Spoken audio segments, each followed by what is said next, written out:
Hello दोस्तों, आपका हमारे यूट्यूब चैनल चक दे इंडिया में स्वागत है। आज का हमारा टॉपिक प्लेट विवर्तनिक सिद्धांत से है।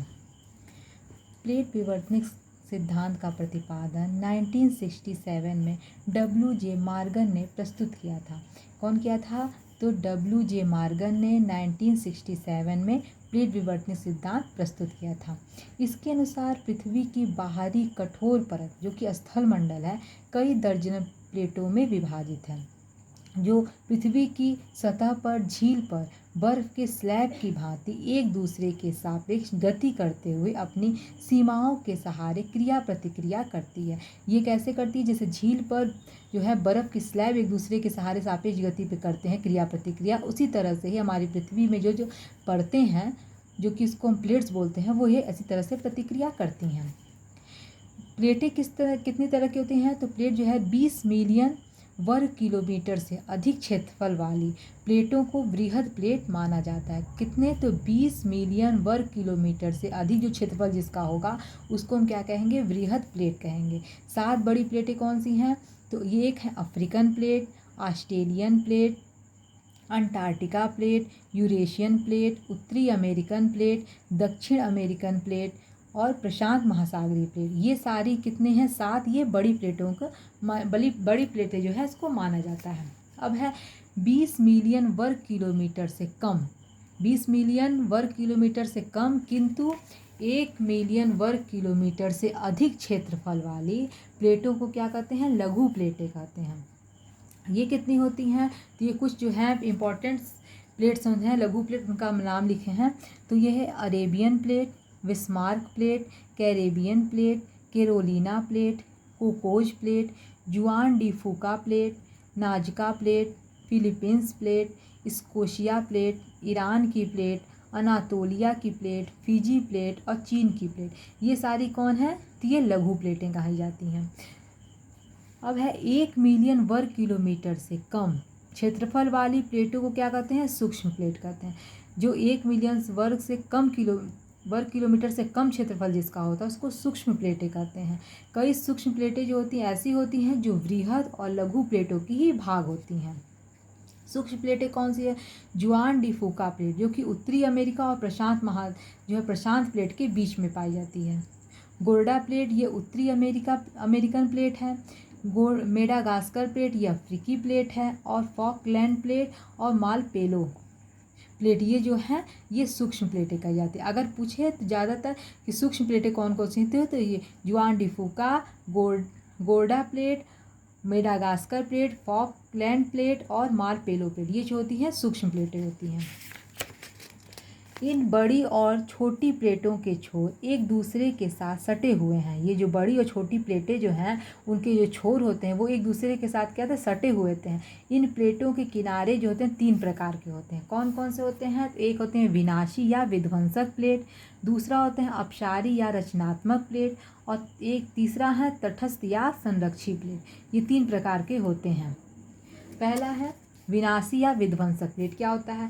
जब प्लेटें एक दूसरे की तरफ बढ़ते हैं तो इस तरह के उपांत को विध्वंसक प्लेट कहते हैं। जब प्लेटें, जैसे ये 2 प्लेटें हैं, एक दूसरे की तरफ बढ़ रही हैं, इनको क्या कहते हैं? विध्वंसक प्लेट कहते हैं। महाद्वीपीय प्लेट की तुलना में महासागरीय प्लेट अधिक घनी और पतली होती है। जो महाद्वीपीय प्लेट होती है उनके तुलना में महासागरीय प्लेट कैसी होती हैं?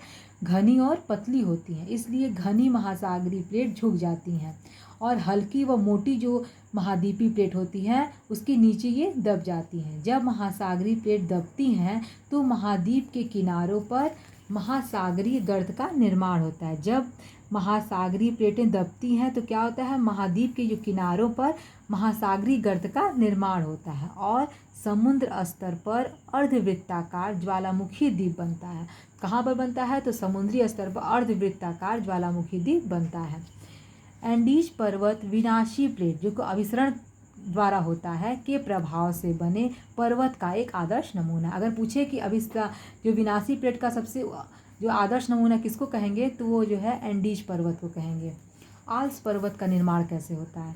जब अफ्रीकी प्लेट और यूरेशियन प्लेट जब आपस में टकराती हैं तो किसका निर्माण होता है? आल्प्स पर्वत का। और हिमालय पर्वत का निर्माण कब होता है? जब हिंद महासागरीय प्लेट और यूरेशियन प्लेट से जब टकराती है तो हिमालय पर्वत का निर्माण होता है। तो पर्वत का निर्माण किस में होता है? विनाशी या विध्वंसक प्लेट, जब प्लेट एक दूसरे की तरफ बढ़ते हैं। अब है अपसारी या रचनात्मक प्लेट। जब प्लेट एक दूसरे से दूर जाते हैं तो उसे अपसारी या रचनात्मक प्लेट कहा जाता है। जब ये प्लेट क्या है? एक दूसरे से दूर जा रहे हैं। प्लेटों के अपसरण से तरल पदार्थ मैग्मा नीचे से ऊपर एक बल लगाता है जिससे सामुद्रिक चोटियों का निर्माण होता है। जब ये दोनों प्लेट एक दूसरे से दूर जाएंगे तो ये जो बीच की जगह पड़ती है यहाँ से मैग्मा बाहर आएगा और क्या बनेगा? सामुद्रिक चोटियाँ बनाता है। आइसलैंड में मध्य अटलांटिक चोटियाँ समुद्र स्तर पर ऊपर उठती हैं जिससे गर्म पानी के झरने और ज्वालामुखी का निर्माण होता है। अगर गर्म पानी झरने ज्वालामुखी का निर्माण कैसे होता है? तो ये समुद्री स्तर पर ऊपर जो ये आइसलैंड में मध्य अटलांटिक चोटियाँ जो है समुद्र से जब ऊपर उठती हैं इस तरह की विधि में, तो इससे क्या होता है? गर्म पानी के झरने और ज्वालामुखी का निर्माण होता है। तटस्थ या संरक्षी प्लेट। प्लेटें जब एक दूसरे के पीछे फिसलती हैं, जब एक दूसरे के पीछे फिसल रही हैं तब न तो भूपरत का निर्माण करती हैं और न ही उसे ध्वस्त करती हैं।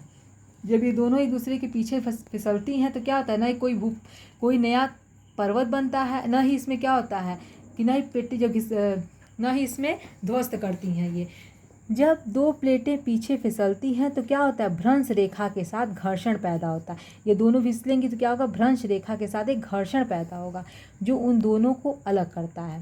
प्लेटों के इस विषम हलचल को क्या कहते हैं? भूकंप। जब दोनों फिसलेंगी तो घर्षण पैदा होगा जिसको क्या कहते हैं? जब विषम हलचल होगा इसमें तो उसको भूकंप कहते हैं। सैन एंडीज भ्रंश जो है वो कहाँ पर है? कैलिफोर्निया, संयुक्त राज्य अमेरिका में। अमेरिका की फिसलती प्लेटों के कारण पैदा होने वाला ये व्यापक भ्रंश है। अब है महाद्वीपीय प्लेट क्या होती हैं? तो महाद्वीपीय प्लेट जो होती हैं इसकी प्रकृति कैसी होती है? तो फेल्सिफिक होती है। इसकी प्रकृति फेल्सिफिक होती है जो ग्रेनाइट चट्टान की बनी होती है। ये मुख्यतः एल्युमिनियम और सोडियम से बने होते हैं। महाद्वीपीय प्लेट किससे बनते हैं? तो एल्युमिनियम और सोडियम से। साथ ही इसमें फेल्सपार व क्वार्टर्स भी मौजूद होते हैं। इनमें महासागरीय प्लेटों की तुलना में, जो महासागरीय चट्टान जो प्लेटें हैं उनकी तुलना में 10 गुना अधिक पोटेशियम पाया जाता है। ये महासागरीय प्लेट की तुलना में मोटी होती हैं। महासागरीय प्लेट क्या होती है? इनकी प्रकृति कैसी होती है? तो आग्नेय होती है। इनकी प्रकृति आग्नेय जैसी होती है जो बेसाल्ट चट्टानों से बनी होती है। इसमें सबसे अधिक क्या पाया जाता है? तो लोहा, मैग्नीशियम और कैल्शियम बहुत अधिक पाया जाता है। इस बेसाल्ट चट्टान के आधे से अधिक भाग में पाइरोक्सीन और ओलिविन खनिज होते हैं। ये अधिकतर पूछा जाता है कि इस चट्टान में सबसे अधिक क्या पाया जाता है? तो पाइरोक्सीन और ओलिविन खनिज होते हैं। महासागरीय प्लेट का निर्माण कैसे होता है? तो अपसारी या रचनात्मक प्लेट के किनारों से होता है। अपसारी या रचनात्मक प्लेट के किनारों से क्या होता है? महासागरीय प्लेटों का निर्माण होता है। ये क्या है? सागर नीतल का विस्तार। सागर नीतल का विस्तार कैसे होता है? ये है, इसकी संकल्पना सबसे पहले किसने की थी? तो प्रतिपादन हेनरी हेजल हेंस ने 1960 में किया था। किसका? सागर नीतल का विस्तार बताया था। इनके अनुसार ये कैसे बताते कि कहते हैं कि पृथ्वी के एंथ्रोनोफिरस से लावा सागरीय कटकों के मध्य भाग में आकर ठंडा होकर भूपटल का भाग बन जाता है। जो पृथ्वी के एंथेनोफियर से लावा जो है वो सागरीय कटक के मध्य भाग में आकर ठंडा होकर भूपटल का क्या बनता है? भाग बन जाता है। लावे से नया भूपटल बनने के कारण, जो लावा से नया भूपटल बनता है कारण पुरानी लावों से क्या होता है? चट्टानें दोनों ओर खिसक, जब नया बनता है तो क्या दोनों तरफ से पुरानी चट्टानें खिसक जाती हैं जिससे सागर का विस्तार हो जाता है। इसी को कहते हैं सागर नीतल का विस्तार। अगर हमारा वीडियो आपको अच्छा लगे तो प्लीज़ लाइक सब्सक्राइब करें, अधिक से अधिक लोग को शेयर करें। धन्यवाद।